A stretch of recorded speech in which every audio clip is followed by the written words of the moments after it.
નમસ્તે વિદ્યાર્થી મિત્રો.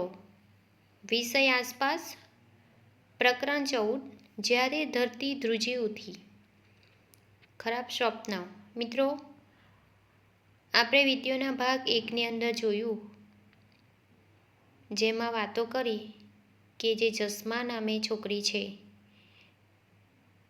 એ કચ્છ જિલ્લાની રહેવાસી છે અને 18 વર્ષ અગાઉની વાત કરે છે, જ્યારે 2021માં જે ભૂકંપ એટલે કે ધરતીકંપ આવ્યો હતો તે સમયની વાતો આપણને જણાવી રહી છે.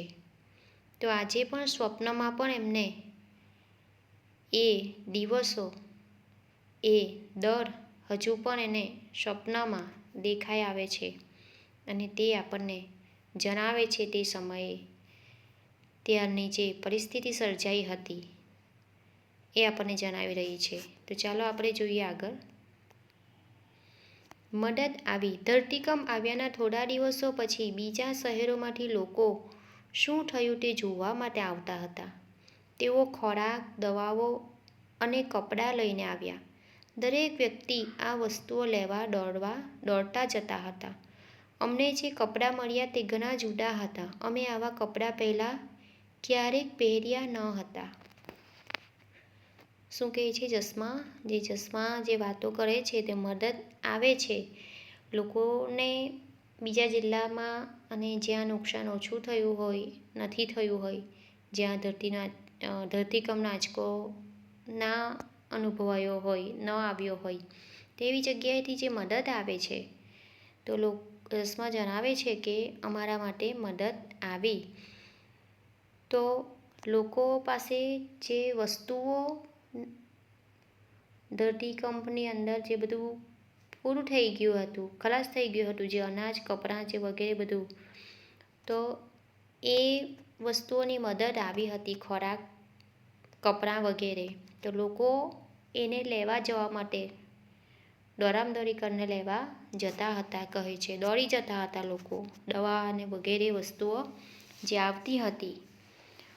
તો કહે છે કે જે કપડાં અમને મળ્યા તેવા કપડાં અમે પહેલાં પહેર્યા ન હતા, કારણ કે જે કચ્છ જિલ્લામાં જે લોકો રહે છે એ જે કપડાં પહેરે છે તમે જાણો છો, બરાબર.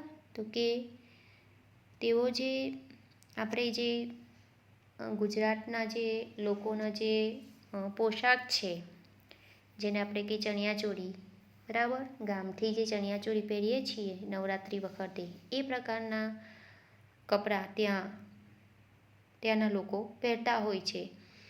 જેથી આજે જે મોડર્ન જમાના પ્રમાણે લોકો જે આજે પેન્ટ, ટી શર્ટ વગેરે જે પહેરતા હોય છે, છોકરીઓ જે ચૂડીદાર પહેરે છે એવા કપડાં તેઓ પહેર્યા ના હતા અને એ પ્રમાણેના કપડાં આવ્યા હશે, બરાબર. તો એ જસ્મા આપણને જણાવે છે કે તેવા કપડાં અમે પહેલાં ક્યારેક પહેર્યા ન હતા. શહેરોના અલગ અલગ જૂથોએ અમને તંબુ બાંધવામાં મદદ કરી. ઘરો ધરાશાયી થયા હતા, ઘરો છાપરા ઉડી ગયા હતા, બરાબર. તો તેઓને તંબુ બાંધવાની જરૂર પડી. તંબુ બાંધીને શરૂઆતમાં રહેવા માટે તંબુ બાંધવામાં આવ્યા. તો કહે છે કે શહેરોના અલગ અલગ જૂથો લોકોએ આવીને અમને તંબુ બાંધવામાં મદદ કરી હતી. આ પ્લાસ્ટિકના તંબુઓમાં આવી ઠંડીમાં રહેવું ખૂબ જ મુશ્કેલીભર્યું હતું.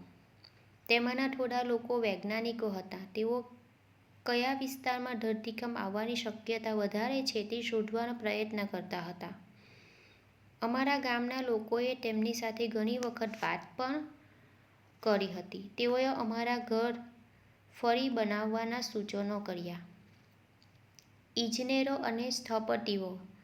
ઇજનેરો જે ઘર બનાવે છે, જેને આપણે અત્યારે વાત કરીએ કે કોન્ટ્રાક્ટર જેને કહે છે એ ઇજનેરો કહેવાય, બરાબર. ઇંગ્લિશમાં એન્જિનિયર જેને કહેવાય. અને સ્થપતિઓ, આર્કિટેક્ટ, જે ઘરનું પ્લાનિંગ કરે, જે પ્લાન દોરીને આપે પ્રથમ, ત્યારબાદ જે ઇજનેર છે એના આધારે મકાન બનાવવાની શરૂઆત કરાવતા હોય છે, બરાબર. તો એને સ્થપતિ કહેવાય, આર્કિટેક્ટ જેને કહેવાય ઇંગ્લિશમાં. એ અમને ઘર માટે ખાસ પ્રકારની રચનાઓ બતાવી. બરાબર, જે આર્કિટેક્ટ છે એ ફરીથી ઘર બનાવવું પડે ને. તંબુમાં શરૂઆતના દિવસે આપણે થોડાક વખત રહી શકીએ, બરાબર, પરંતુ બધા દિવસ તો તંબુમાં રહી ના શકાય. તો જે થોડા વૈજ્ઞાનિકો પણ હતા જેમાં, અને તેઓ તારણકારે વૈજ્ઞાનિકો અનુમાન લગાવે કે આપણને પણ કહે કે ચોમાસાના દિવસોમાં આટલા દિવસમાં આ તારીખ સુધીમાં કે આટલા દિવસોમાં વરસાદ આ વિસ્તારમાં વધારે આવવાની શક્યતા છે, એવી આગાહી કરતા હોય છે, બરાબર. તો આના આધારે આપણે ચાલતા હોઈએ છીએ. તો આ પ્રમાણે વૈજ્ઞાનિકો થોડા આવ્યા હતા. તેમણે પણ આ કયા વિસ્તારમાં ભૂકંપની શક્યતા વધારે હોય એવું તારણો, અનુમાનો લગાવ્યા કરતા હતા, બરાબર, એવું કહે છે. અને જે ઘર બનાવવા માટે ઇજનેરો આવ્યા હતા, સ્થપતિ આવ્યા હતા, તો એ અમને ઘર બનાવવા માટે ખાસ પ્રકારની રચનાઓ બતાવી હતી, કહે છે. તેઓએ કહ્યું કે આ રચનાથી ધરતીકંપમાં ઘરને વધુ નુકસાન થશે નહીં, બરાબર. તો ઇજનેર જે છે, આર્કિટેક્ટ જે છે, એવો જે વિસ્તાર પ્રમાણે જે ઘરની બનાવટ જે બનાવવા માટે કહે છે, એના પરથી તેઓને ખ્યાલ હોય છે, જેના કારણે તેઓ એ પ્રમાણેનું પ્લાનિંગ કરીને આપતા હોય છે. માટે આપણે તેઓ પાસે કામો કરાવવા પડે છે અને આપણે કરાવતા હોઈએ છીએ, બરાબર. તો તેઓ કહે છે કે આવી જો ઘરની રચના હશે તો ધરતીકંપમાં ઘરને વધુ નુકસાન થશે નહીં. આવી રીતના તેઓ પ્લાનિંગ કરીને ઘર બનાવવાની વાતો કરે છે. પરંતુ અમારા લોકો થોડા ડરતા હતા. જો આ લોકો અમારા ઘરો બાંધશે તો અમારું ગામ અમારા જૂના ગામ જેવું લાગશે નહીં. જોયું મિત્રો, કચ્છના જે લોકો છે એને તેઓના જે ઘરો છે એ ગામડામાં જે ઘરો હોય છે એવા ઘરો બનાવીને રહેવાનું ગમતું હોય છે.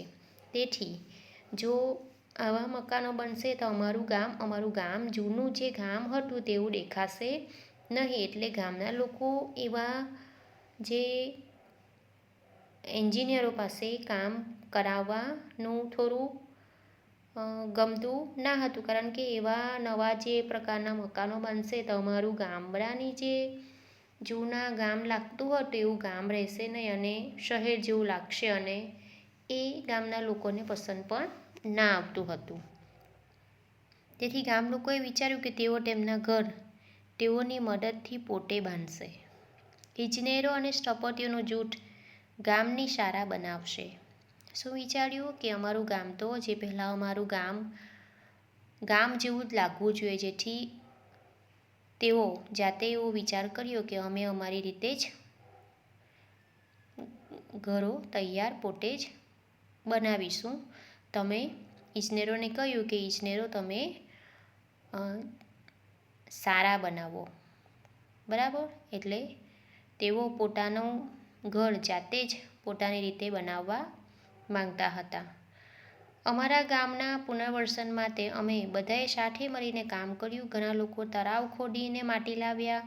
અમે છાણ માટી સાથે ભેળવી મોટા ગોળા બનાવ્યા. અમે તેમને એકબીજા પર ગોઠવી દિવાલો બનાવી. અમે દિવાલોને ચૂનાથી ઢોળી અને તેને સુંદર ભાતચિત્રો અને નાના નાના આભલાથી શણગારી હતી. અને અમે છાપરું બનાવ્યું. હવે અમારું ઘર રાત્રિના અંધારામાં હીરાની જેમ ચમકતું હતું. જોયું મિત્રો, આ પ્રમાણેના કચ્છ વિસ્તારના જે લોકો છે એ ઘરની બનાવટ એવી હોય છે, અને એઓને આ પ્રમાણે ઘરમાં રહેવું ગમે છે અને લાગે પણ કેટલા સુંદર છે. જુઓ મિત્રો, આજે પણ આપણે જે આપણા ઘરોમાં રહીએ છીએ તો એવા આપણને થોડા સમય દરમિયાન કોઈક જગ્યાએ આપણે જઈએ છીએ, પ્રવાસમાં જઈએ છીએ, બરાબર.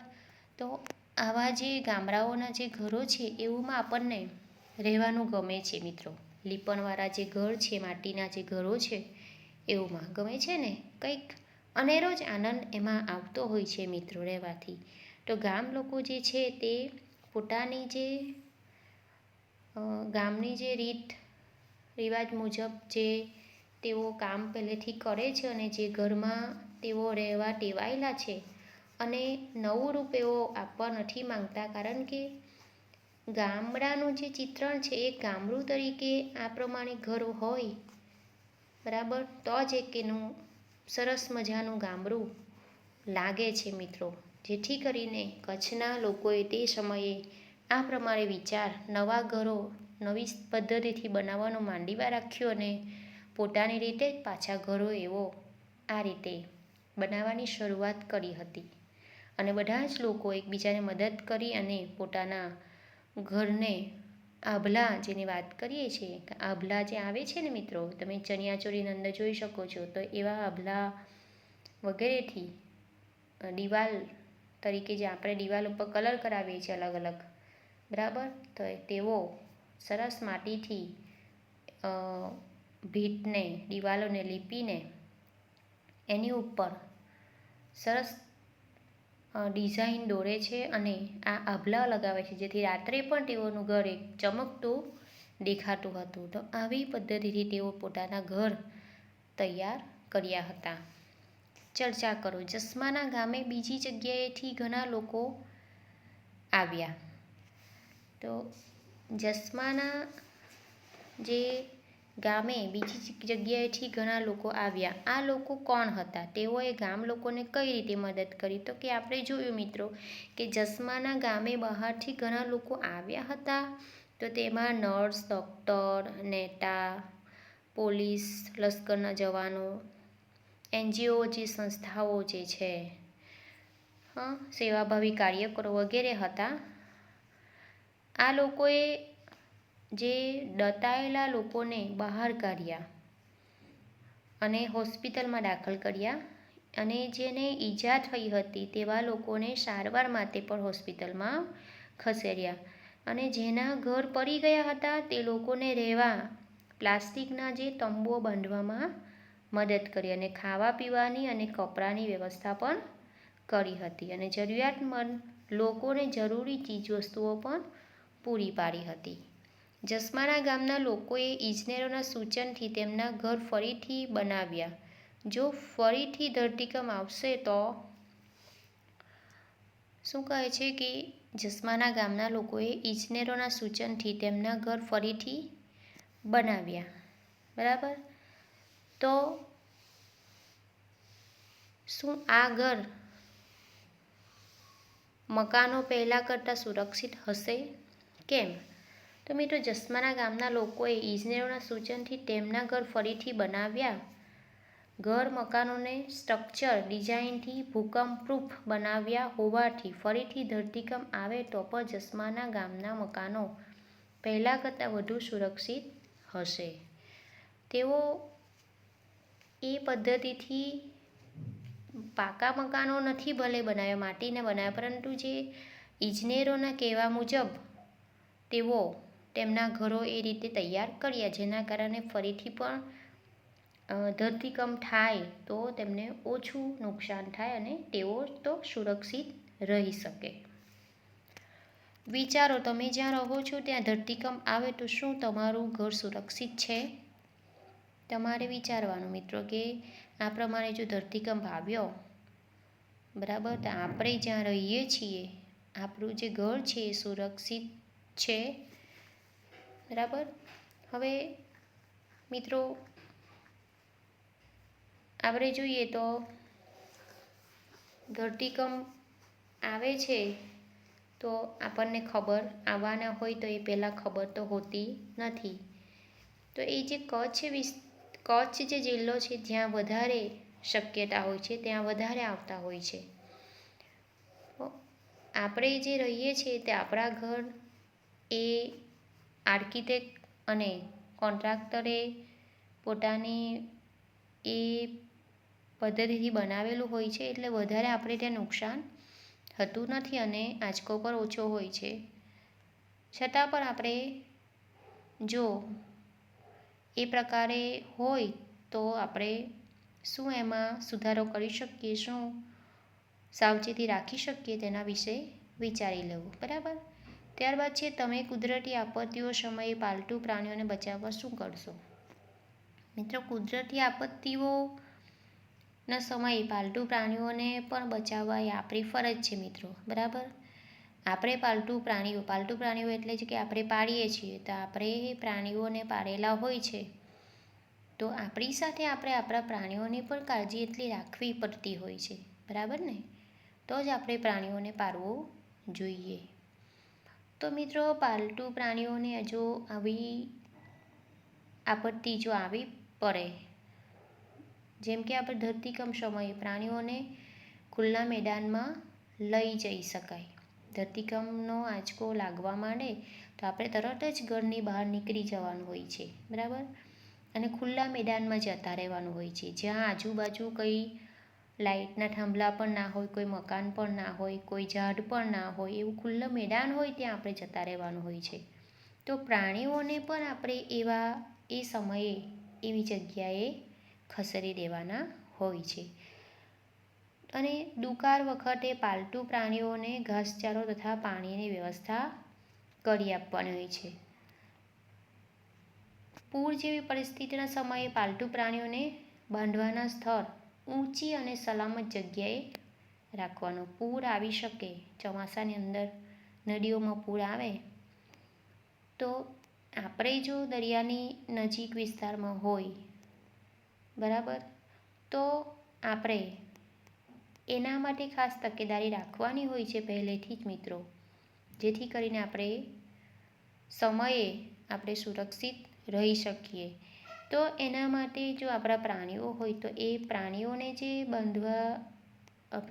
બાંધવાનું જે સ્થળ હોય એ ઊંચી જગ્યાએ રાખવા જોઈએ, જેથી કરીને તેઓ સલામત રહી શકે અને આપણે તાત્કાલિક તેને ત્યાંથી ખસેડવા હોય તો પણ ખસેડી શકાય, બરાબર. તો આ પ્રમાણે આપણે સાવચેતી રાખવાની છે. અને જોયું કે જસમાના ગામે મદદ આવી અને ફરીથી તેઓના ઘર બનાવ્યા, બરાબર. તો મિત્રો, એના પછીની વાતો આપણે આગળના નેક્સ્ટ વિડીયોની અંદર જાણીશું. આજે આપણે આ વિડીયોમાં અહીં સુધી અટકીએ છીએ. આ પ્રશ્નોના જવાબ તમારે જાતે તમારી રીતે લખવાના રહેશે નોટબુકની અંદર.